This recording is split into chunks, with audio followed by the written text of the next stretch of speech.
आज से हम स्टार्ट करेंगे क्लास 12 बिजनेस स्टडीज का चैप्टर 2 प्रिंसिपल्स ऑफ मैनेजमेंट।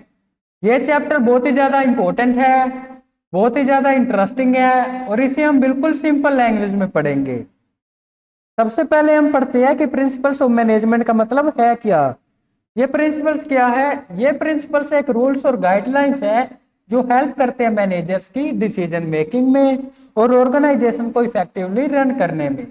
ठीक है, ये क्या है? बेसिक रूल्स है या गाइडलाइंस है जो हेल्प करती है मैनेजर्स की किसमें? डिसीजन मेकिंग में और ऑर्गेनाइजेशन को मैनेज करने में इफेक्टिवली। आइए इसे पढ़ते हैं। Principles of management are general guidelines or rules that helps manager make decisions and manage the organization effectively. ये प्रिंसिपल्स क्या करते हैं? गाइडलाइंस है, रूल्स है जो हेल्प करते हैं मैनेजर्स की। किसमें हेल्प करते हैं? डिसीजन मेकिंग में और मैनेज करने में ऑर्गेनाइजेशन को effectively. Principles of management are the basic rules that guide managers on how to plan, organize, direct and control the work of an organization. ये प्रिंसिपल्स क्या करते हैं? ये बेसिक रूल्स होते हैं जो गाइड करते हैं मैनेजर्स को प्लानिंग में, ऑर्गेनाइजिंग में, डायरेक्टिंग में और काम को कंट्रोल करने में। These principles help managers perform their work in a better or more efficient way. ये प्रिंसिपल्स क्या करते हैं? हेल्प करते हैं मैनेजर्स की। इसमें हेल्प करते हैं अपने काम को परफॉर्म करने में in a better and more efficient way. ठीक है, for example suppose a company wants to increase its sales, the manager follow certain principles such as dividing the work among employees, giving clear instructions and maintaining discipline in the work place. ठीक है, एक company है जो क्या चाहती है? Sales को increase करना। सारी कंपनीज यही चाहती है कि हम सेल्स को इंक्रीज करें। अब सेल्स को इंक्रीज करने के लिए वो क्या कर रही है? कुछ प्रिंसिपल्स को फॉलो कर रही है, जैसे कि डिवाइडिंग वर्क अमंग एम्प्लॉइज, जो भी एम्प्लॉइज है उनमें वर्क को डिवाइड कर दिया। गिविंग क्लियर इंस्ट्रक्शंस, एम्प्लॉइज को क्या है? क्लियर इंस्ट्रक्शंस दे रहे हैं।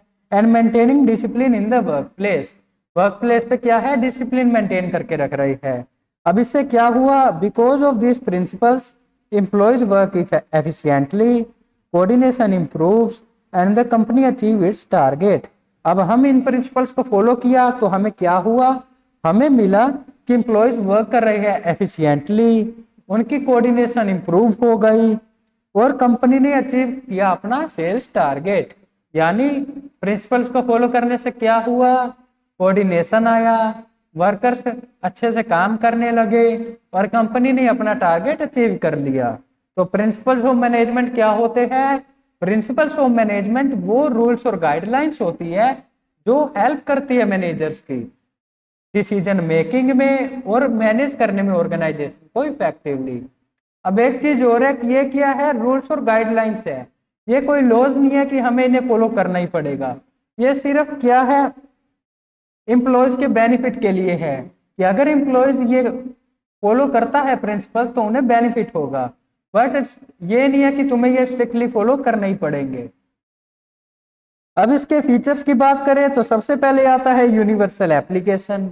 अब ये क्या है? यूनिवर्सल एप्लीकेशन होता है, हम मैनेजमेंट प्रिंसिपल्स को हर ऑर्गेनाइजेशन में इस्तेमाल कर सकते हैं, चाहे वो स्कूल हो, हॉस्पिटल हो, एनजीओ हो, हर टाइप की ऑर्गेनाइजेशन में क्या है? हम प्रिंसिपल्स ऑफ मैनेजमेंट को यूज कर सकते हैं। उसके बाद आता है जनरल गाइडलाइंस। ये क्या है? जनरल गाइडलाइंस होती है, यानी ये क्या होते हैं? बेसिक रूल्स और गाइडलाइंस होती है जो हेल्प करती है मैनेजर्स की in decision making. They are general rules that help manager making decisions, they are not strict laws. ये क्या होते हैं? स्ट्रिक्ट लॉज नहीं होते। ऐसा नहीं है कि तुम्हें ये फॉलो करने ही पड़ेंगे, बट अगर फॉलो करोगे तो तुम्हारा ही बेनिफिट है। जैसे मैं कहता हूं, अगर तुम पढ़ोगे तो तुम्हारा ही बेनिफिट है, नहीं पढ़ोगे तो नुकसान भी तुम्हारा ही होगा। उसके बाद आता है फॉर्म थ्रू एक्सपीरियंस। ये प्रिंसिपल्स क्या है? एक्सपीरियंस और ऑब्जर्वेशन से बनी है मैनेजर्स की। तो आइए पढ़ते हैं। This principles are developed from the experience and observations of managers over many years. हमने क्या है? बहुत सालों तक मैनेजर्स के एक्सपीरियंस को देखा है, उन्हें ऑब्जर्व किया है और फिर ये प्रिंसिपल्स बनाए गए हैं। फिर आता है फ्लेक्सिबल। अब ये प्रिंसिपल्स क्या है? फ्लेक्सिबल है, हम सिचुएशन के हिसाब से क्या कर सकते हैं, प्रिंसिपल्स को चेंज कर सकते हैं। Management principles are flexible and can be change according to the situation. हम क्या है, सिचुएशन के अकॉर्डिंग प्रिंसिपल्स में चेंजेस कर सकते हैं। उसके बाद आता है हेल्प्स इन डिसीजन मेकिंग।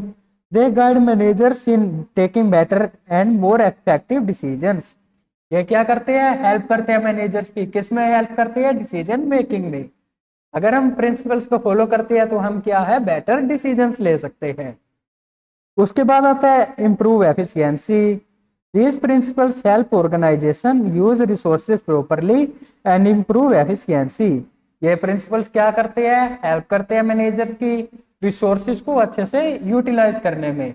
यानी ये हेल्प करते हैं कि हम रिसोर्सेज को अच्छे से यूज कर पाए, जिससे क्या होगा, एफिशिएंसी आएगी। उसके बाद आता है कॉस्ट एंड इफेक्ट रिलेशनशिप। ये क्या करता है, रिलेशनशिप दिखाता है बिटवीन एक्शन एंड रिजल्ट। जैसे कि अगर हम प्रिंसिपल्स को यूज करेंगे तो हमें क्या है, बेटर रिजल्ट मिलेगा। यानी अगर हम एक्शन ले रहे हैं, प्रिंसिपल्स का यूज कर रहे हैं, तो हमें रिजल्ट मिल रहा है कि हमारे ऑर्गेनाइजेशन के गोल्स अचीव होंगे। तो they show the relationship between actions and results. If principles are followed properly, better results can be achieved. अगर हम एक्शन ले रहे हैं, प्रिंसिपल्स को फॉलो कर रहे हैं, तो हमें रिजल्ट भी मिलेगा, हमारे ऑर्गेनाइजेशन के गोल्स अचीव होंगे। फिर आता है contingent in nature. Management principles are not fixed for every situation, their application depends on the circumstances. अब ये भी फ्लेक्सिबल वाला पॉइंट ही हो गया कि मैनेजमेंट प्रिंसिपल्स क्या होते हैं, फिक्स्ड नहीं होते। ये क्या है, हम सिचुएशन सर्कमस्टांसेस के अकॉर्डिंग अप्लाई कर सकते हैं। जैसी सिचुएशन होगी वैसा ही हम प्रिंसिपल अप्लाई करेंगे। तो कौन कौन से फीचर्स थे, सबसे पहले था यूनिवर्सल एप्लीकेशन। हम क्या है, प्रिंसिपल को हर ऑर्गेनाइजेशन में अप्लाई कर सकते हैं, चाहे वो बिग ऑर्गेनाइजेशन हो, स्मॉल ऑर्गेनाइजेशन हो, चाहे स्कूल हो, हॉस्पिटल हो या एनजीओ हो। उसके बाद आता है जनरल गाइडलाइंस। ये क्या होती है, जनरल गाइडलाइंस होती है, रूल्स होते हैं जो हेल्प करती है मैनेजर्स की डिसीजन मेकिंग में। उसके बाद आता है फॉर्म थ्रू एक्सपीरियंस। ये प्रिंसिपल्स क्या है, एक्सपीरियंस और ऑब्जर्वेशन से बनाई गई है। उसके बाद आता है फ्लेक्सिबल। ये प्रिंसिपल्स क्या होते हैं, फ्लेक्सिबल होते हैं, हम इनमें चेंजेस कर सकते हैं अकॉर्डिंग टू द सिचुएशन। उसके बाद आता है हेल्प इन डिसीजन मेकिंग। ये प्रिंसिपल्स क्या करते हैं, हेल्प करते हैं मैनेजर्स की डिसीजन मेकिंग में। फिर आता है इम्प्रूव एफिशिएंसी। इससे क्या होता है, एफिशिएंसी इंप्रूव होती है। अगर हम प्रिंसिपल्स को फॉलो करते हैं तो हम प्रॉपर यूज कर पाएंगे रिसोर्सेज का। उसके बाद आता है कॉज एंड इफेक्ट रिलेशनशिप। ये क्या करता है, रिलेशनशिप दिखाता है बिटवीन एक्शन एंड रिजल्ट। अगर हम एक्शन लेंगे, प्रिंसिपल्स को प्रॉपरली फॉलो करेंगे, तो रिजल्ट क्या मिलेगा, हमारे ऑर्गेनाइजेशन के गोल्स अचीव होंगे। और फिर आता है कॉन्टिजेंट इन नेचर। ये प्रिंसिपल्स क्या होते हैं, फिक्स नहीं होते, हम सर्कमस्टांसेस के अनुसार इनको चेंज कर सकते हैं या इन्हें अप्लाई कर सकते हैं। फिर आता है importance of principles of management. सबसे पहले इंपॉर्टेंस है provides useful insights to manager. ये क्या करते हैं, हेल्प करते हैं मैनेजर्स की अंडरस्टैंड करने में सिचुएशंस को और टेकिंग बेटर डिसीजंस।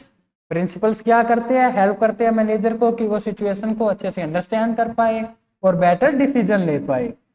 उसके बाद आता है optimum utilisation of resources. Principles of management क्या करते हैं, हेल्प करते हैं मैनेजर की कि वो प्रॉपर यूज कर पाए रिसोर्सेज का, जिससे एफिशिएंसी आए। तो they help in making the best use of available resources. उसके बाद आता है साइंटिफिक डिसीजंस। ये क्या करते हैं, प्रिंसिपल्स ऑफ मैनेजमेंट प्रोवाइड करते हैं logical and systematic basis for decision making. हम क्या है, लॉजिकली और सिस्टमैटिकली डिसीजन मेकिंग कर सकते हैं। उसके बाद आता है मीटिंग चेंजिंग एनवायरमेंट रिक्वायरमेंट्स। अब हमें पता है हमारा एनवायरमेंट क्या है, डायनेमिक है, चेंज होता रहता है। तो प्रिंसिपल्स ऑफ मैनेजमेंट क्या करते हैं, हेल्प करते हैं हमारी ऑर्गेनाइजेशन को चेंज करने में, चेंजेस को अडेप्ट करने में अकॉर्डिंग टू द सिचुएशन। जैसे जैसे एनवायरमेंट चेंज होगा, हम भी हमारी मार्केटिंग में, एडवर्टीजमेंट में चेंजेस ला सकते हैं, यानी हमारी स्ट्रेटेजीज में चेंजेस ला सकते हैं।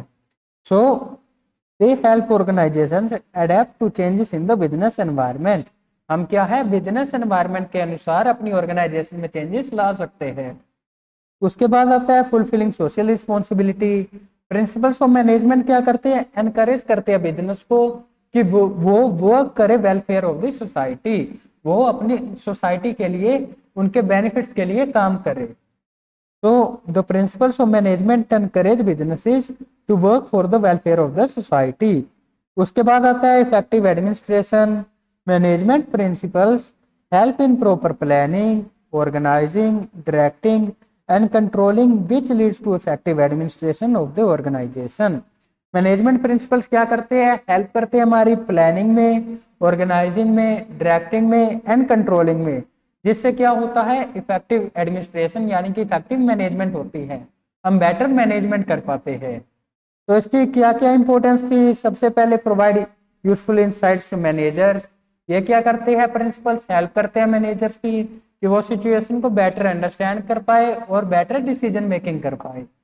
उसके बाद आता है optimum utilisation of resources. Principles of management help करते हैं हमारी कि हम जो भी अवेलेबल रिसोर्सेज हैं उनको बेटर यूज कर पाए। उसके बाद आता है सिस्टमैटिक डिसीजंस। हम क्या है प्रिंसिपल्स का यूज करके सिस्टमैटिक और लॉजिकल डिसीजंस ले पाते हैं। फिर आता है मीटिंग चेंजिंग एनवायरनमेंट। जैसे जैसे हमारा एनवायरनमेंट चेंज होता है हम उसके अकॉर्डिंग क्या है डिसीजन ले पाते हैं, हमारी ऑर्गेनाइजेशन को अडेप्ट कर पाते हैं उन चेंजिंग एनवायरनमेंट के साथ। फिर आता है फुलफिलिंग सोशल रिस्पॉन्सिबिलिटी। ये क्या करते हैं प्रिंसिपल्स ऑफ मैनेजमेंट, एनकरेज करते हैं ऑर्गेनाइजेशन को कि वो क्या करे सोसाइटी के वेलफेयर के लिए काम करे। एंड फिर आता है इफेक्टिव एडमिनिस्ट्रेशन। इससे क्या है इफेक्टिव मैनेजमेंट होती है। कैसे होती है, क्योंकि ये हेल्प करते हैं हमारी प्लानिंग में, ऑर्गेनाइजिंग में, डायरेक्टिंग में एंड कंट्रोलिंग में। If a manager follows management principles properly, employees work in coordination, resources are used efficiently and organization goals can be achieved smoothly। अगर मैनेजर इन प्रिंसिपल्स को फॉलो करेगा तो क्या होगा, एम्प्लॉयज कोऑर्डिनेशन में काम करेंगे, रिसोर्सेज को हम बेटर यूज कर पाएंगे और ऑर्गेनाइजेशन के गोल्स अचीव होंगे। उसके बाद इस चैप्टर में हम दो महान व्यक्तियों के बारे में पढ़ेंगे जो कि है हेनरी फ्योल और एफ.डब्ल्यू. टेलर। हेनरी फ्योल ने क्या है 14 प्रिंसिपल्स ऑफ मैनेजमेंट दिए थे, जबकि एफ.डब्ल्यू. टेलर ने 4 प्रिंसिपल्स ऑफ मैनेजमेंट दिए थे। हेनरी फ्योल ने 14 प्रिंसिपल के साथ साथ हमें दिए थे 5 फंक्शंस ऑफ मैनेजमेंट, जो कि है planning, organising, commanding, control, coordinating and controlling. इसके 5 फंक्शंस कौन से हैं, planning, organising, commanding, coordinating and controlling. And F W. Taylor ने 4 प्रिंसिपल्स के साथ हमें दी थी 4 टेक्निक्स, जो कि है work study, standardisation and simplification of work, scientific selection and training and functional foremanship. अब हेनरी फ्योल के 14 प्रिंसिपल्स को हम नेक्स्ट लेक्चर में पढ़ेंगे और हेनरी फ्योल के बारे में भी थोड़ा और पढ़ेंगे। आज के लिए हमारा लेक्चर यहाँ पे समाप्त होता है।